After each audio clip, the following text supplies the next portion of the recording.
Hello, I'm Kathy Reese, Registered Nurse, Certified Diabetes Educator, and Program Coordinator of the Diabetes Education Center at Marietta Memorial Hospital. And I'm here to talk to you about diabetes. November is American Diabetes Month, and everyone needs to really know about diabetes since the numbers are very staggering. When you look at the United States population, there are 25.6 million people in the United States that have diabetes.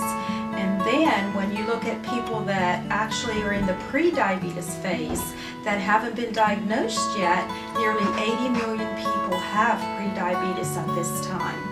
So it is really becoming an epidemic. Today I want to talk to you a little bit about diabetes, and I'm going to focus it more on the 7 self-care behaviors that the American Association of Diabetes Educators came out with. And they're essential components for diabetes education, and everybody should know a couple hints or tips that are underneath each category. So I'm going to go ahead and start out with healthy eating, since that seems to be where we get most of the questions with diabetes. So with healthy eating, what we really recommend is that you basically watch portion control.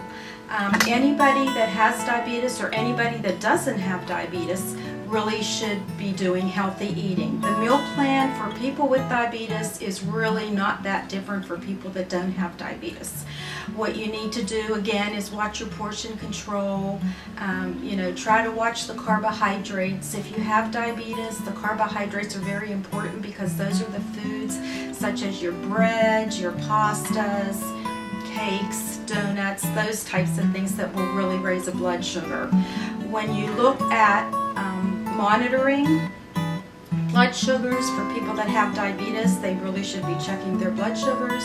And it depends, again, everything is so individualized, but you could be checking from once a day to 4 times a day to maybe once every other day to keep an eye on it. And what we like to follow are the American Diabetes Association recommended clinical guidelines. And what they recommend is that a blood sugar try to stay averaging between 70 and 130. And again, this is very individualized, but it's a guideline for us to go by. Another thing is physical activity. Physical activity is very, very important. I honestly feel, as being a diabetes educator for 18 years now, that when a person is diagnosed with diabetes, the physician should write out a prescription for physical activity and healthy eating. Those would be the 2 big components of diabetes. So physical activity, what's recommended is 150 minutes a week or 30 minutes a day. And you can actually do that now in different ways. You can do 3 10-minute sessions a day, you can do 6 5-minute sessions a day, whatever is convenient to fit your lifestyle, since it is a lifestyle change for everybody to go ahead and try to increase their physical activity. So if you can come up with 30 minutes at least 5 days a week or 150 minutes a week, that is what is recommended and very important. Taking medications is another component of the diabetes education part, and it's very important that if you take any kind of medication, whether it be diabetes medication, blood pressure medication, cholesterol medication, that you take it around the same time every day to go ahead and keep those numbers more consistent. Another component is problem solving, and this is where the education part comes into it's very important. When you talk about problem solving for people that have diabetes, it's what do you do when your blood sugars go over 200? Do you know what to do? If you take insulin, then maybe the doctor would go ahead and tell you to take some extra insulin at that point. If you don't, say that you don't take any medication and you start checking your blood sugars and they're over 200, then what are you going to do? So you kind of need a plan. Talk to an educator, talk to your physician, and get that plan, if that would happen, what to do with your blood sugars. Also, healthy coping. How do you cope with diabetes? A lot of people with diabetes have depression, and this is really important to talk to your physician about.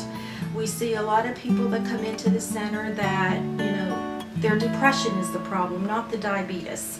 So if you have depression or you have any symptoms, which would be if you're sleeping a lot, if you're tired, you're sad, if you're having any thoughts that normally aren't in your mind, you need to talk to your physician and get help immediately. Reducing risk.